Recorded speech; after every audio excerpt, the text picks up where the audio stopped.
And we arrived into the winner's match. The winner of the two matches that were played before are going to clash against each other.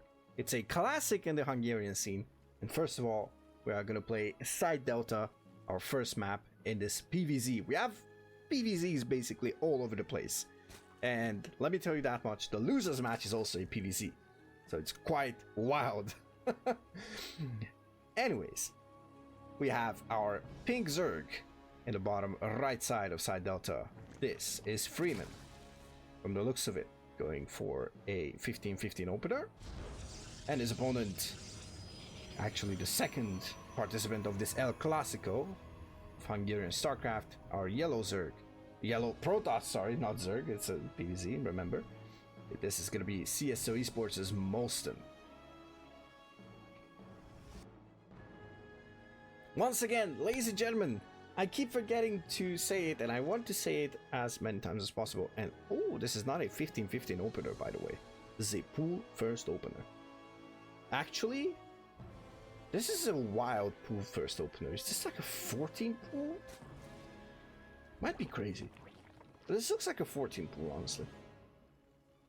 Anyways, I want to shout out GamerHells and thank GamerHells as per usual for the observing.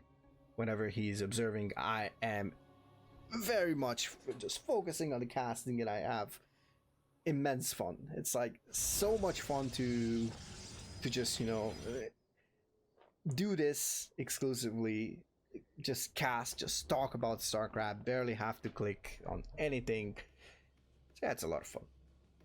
Okay, so mOsTeN is going to see how many links, or try to check how many links there are going to be, and he has a probe there in case he needs to wall off, but it's not going to be the case, at least for now. That adept is going to be out by the time those links get there. Maybe Freeman is hoping that the adept is going to move across the map, or maybe the zealot is going to move across the map.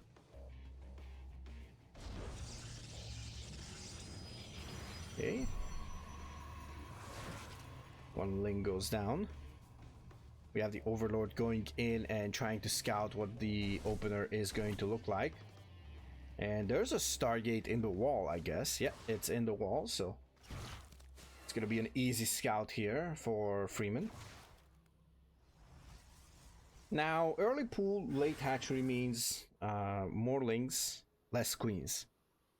Speed will probably be... it's going to be late, actually. It's going to be late. And Freeman might just look... Yeah, there we go. There's a third hatchery. Actually, even later, considering this is a pool first, it's not bad. It's not bad, right? I mean, it's not the end of the world. But it's definitely later. Usually you would get it at 240 to around 240 and 250 between those times. So getting a 310, 315 even after a pool first, I guess it's fine after a pool first. But it's going to give you potential for more aggression, and it's going to give you a bit worse economy. So it kind of depends on what you can achieve. Maybe you force like an overreaction from the Protoss. Oh, he's gonna find this Overlord. It's gonna supply block Freeman, and the Overlord is nowhere near done. Oh no. Freeman might actually have to queue up another one. He's floating a bit of cash here due to that supply block. It's a massive supply block, by the way. And finally we got the Overlord and a hatchery finishing up, so it's gonna be a bit of supply there as well. Also, I had to learn that hatcheries don't give that much supply, so it's quite interesting. Because if you think about it, you start with an Overlord. That's 8 supply, and you start at 14, so it gives you 6 supply. Am I crazy? Doesn't do hatcheries actually? Wait, now that I say it out loud, is this correct? Because it sounds very like a small amount of supply. considering that you actually get like what 15 supply for this stuff. Oh, and Glaive Adepts. Glaive Adepts is going to be the follow-up here. Roach is on the way. Freeman is actually close to supply blocking once again. He has a single Roach on the way. He can actually afford 2 more. But that's not going to be enough. Oh no, and he's actually like he's really close to supply blocking. If he gets supply blocked, he's going to lose this match.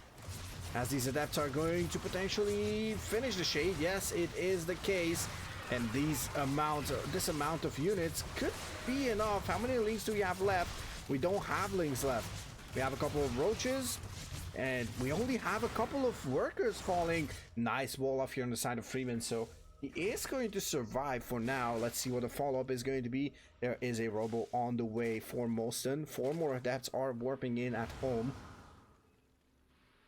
But the problem is now everything that spawns, it's going to spawn in inside the natural, and now Freeman has to take down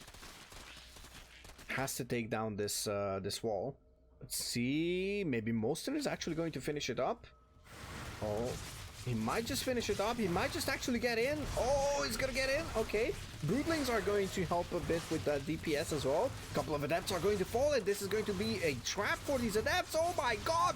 Oh, a single adept survives. That is actually insane.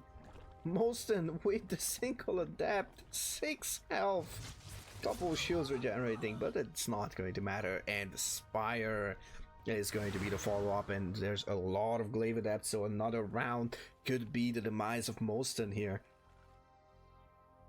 I don't really like what mOsTeN is doing because he's going for a robo follow-up. Does mOsTeN actually have any idea of the Spire? No, of course not. And what about Freeman? What about Freeman? Does Freeman know about the robo? No, it doesn't. And these adepts are not going to finish the shade. Oh, workers are actually moving away. This is a close to fully saturated base there. This hatchery will get cancelled. And the drone will be lost as well. Is that another full wall in the natural? Could be the case. Yes, it is. It's going to actually... Oh, he's trying to like... he's trying to like reset the timer on it so he doesn't have to take it down. Oh, it's going to cancel it. But now a lot of adepts actually get in. Oh, you don't really want to fight with the drones actually. 10 mutants on the way, and +2 missile attack is also on the way. So there could be a case where this is only like 10 mutants and that's pretty much it. 8 already spawned, but 19 workers have fallen. Still, Freeman is 1 worker ahead. And he's gonna remake a couple of these workers. It's gonna probably go up to like 72, 75, something along those lines. With a 4th base, potentially. Took the 3 o'clock 4th base, which should have been the 6 o'clock one. Now these roaches are going to find these adepts. The mutants start actually just bouncing their glaives. Bouncing glaives, bouncing grenades, everything involving the bounces. It's going to take down the Zealot, and now that actually is important because that Zealot was supposed to block any kind of run by. And now if a couple of links, a handful of links just go in, they could do massive damage. +2 is not yet finished here. But actually mOsTeN does not have anything besides those sentries. The mutants can take down the prison without any issues. And now the Immortal is also under threat. Sentries are tickling this Overlord. A couple of Stalkers are moving forward. Let's see if that's going to be enough or not. 6 more roaches will spawn. How many roaches do we have now? We have only 8. 7 queens, 30 mutas, 60 mutas actually. These 6 roaches are not yet out. Let's see if that's going to be enough. These Stalkers could go down, and there's a GG. Freeman will take a weird, wild, but solid game of PvZ here on side Delta. We are back with the second game of this beautiful best of 3 PvZ. Alcyone is going to be our second map. And for the second time, in the bottom left side, we are looking at the main nexus of CSO Esports' mOsTeN, trying to get back into the series. As his opponent, our Pink Zerg, representing the Asian regime. Hungary is, I would say, in my eyes, the best player in Hungary. It is Freeman, our pink Zerg in the top right side. And I am excited. I am really, really excited about this match because this is sort of an El Clasico. I've seen these two players actually battle it out. I've learned from both players. Funny enough, I've learned from mOsTeN when I was playing Protoss. I've learned from Freeman when I started Zerg. And he actually picked me. It's funny that... So there's a bit of an anecdote over here. As you see, a 15-15 opener this time around. The thing that I thought it's going to be the case last time. So there's a bit of an anecdote. There was the Hungarian Pro Series Team League, the HPSTL for short. And I know that there was two people, like Winter wanted me in his team and Nihed wanted me in his team. And guess who I ended up with? I ended up with this man in the top right side, with Mr. Freeman. I ended up in his team, representing Team Defiler. And although we did not win, we got second place. And I actually learned quite a lot, so I'm happy about it. I had a lot of ZVZ, so wasn't that fun.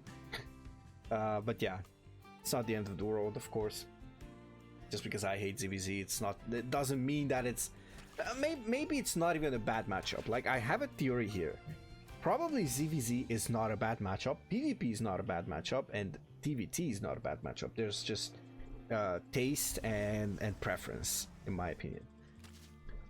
Mr. Gamerhouse already showed us that Stargate is going to be the tech of choice on the Protoss side. That means we are sticking to the standard openers. Now, I haven't actually talked too much about it, but mOsTeN has a interesting follow-up to it. He goes for 1 or 2 oracles and then goes into Glaive Adepts.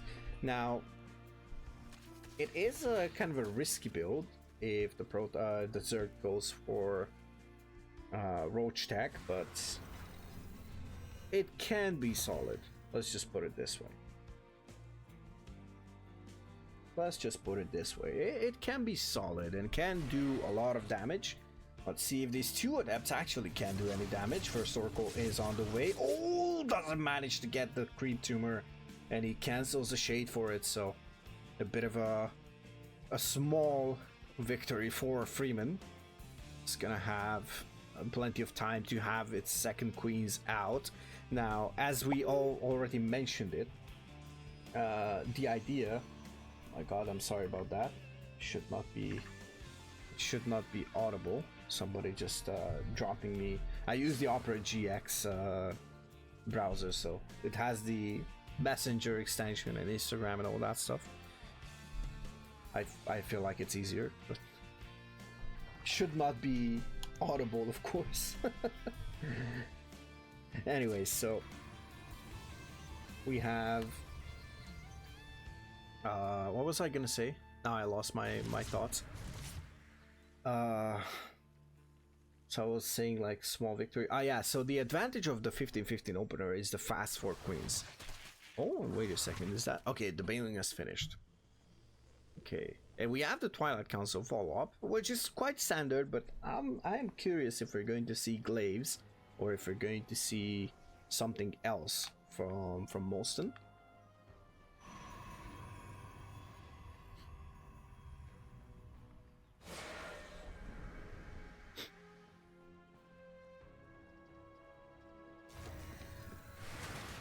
Okay, a couple of adepts are moving into the center, gonna clean up these links and gonna establish map control. Now the links on the other side are actually gonna cause some chaos. mOsTeN is shading backwards. There's 2 adepts tucked into a good position. Oh, but the other adepts are also getting caught, slowly but surely. There's 34 workers on the side of Freeman. mOsTeN is on 48. That's full 2-base saturation and close to getting that 3rd mineral line saturated as well. Oh, a couple of bailings here, but those could get sniped. mOsTeN opts not to go for them. Let's see if that's going to be enough. Oh, a couple of Bailings actually are going to go in. Let's see. Oh, mOsTeN is going to try to evacuate these workers. Okay, let's see the Bailing and worker splits. That's 7, 13. Oh, that's really, really good for Freeman. But he's still on 34 workers. He's actually 34 legs on the way. My Jesus. Jesus, my lord. 34 legs on the way. Okay. So Freeman is kind of like making an all-in, a link flood. A multi-step link flood over here. Which is quite wild. He only has speed. No lair. No nothing. So, Blake, here's your stinky cheese. Enjoy. Let's see, we should have a couple of Bailings morphing. There we go. That is going to be the second round. A couple more links could go in. Let's see. Oh, okay, Oracle drops the revelation. Oh my god, what is this damage? Jesus. Not yet, although there were 13 workers falling. So far, 14 workers have fallen in 6 adepts with 54 lanes and 2 Bailings. So 2 Bailings were actually killed before they actually could connect with anything. Let's see. Freeman is gonna go in once again. He could actually split these. Okay, 5 more workers. Now this is all in, so Freeman needs to be careful.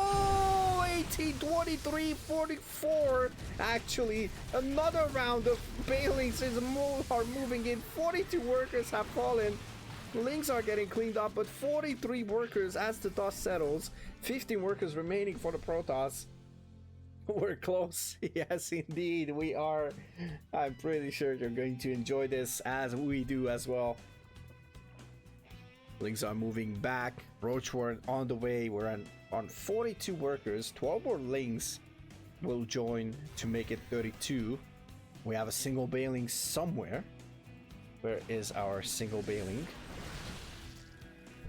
Where's our lonely Bailing? Our lonely Bailing is more next to the morphing ones. Okay. Oh. mOsTeN is trying to press the issue over here. Couple of links will try to clean up this nexus. mOsTeN is still halfway towards Freeman's work account, but is this going to be enough? Roaches show up to the battlefield.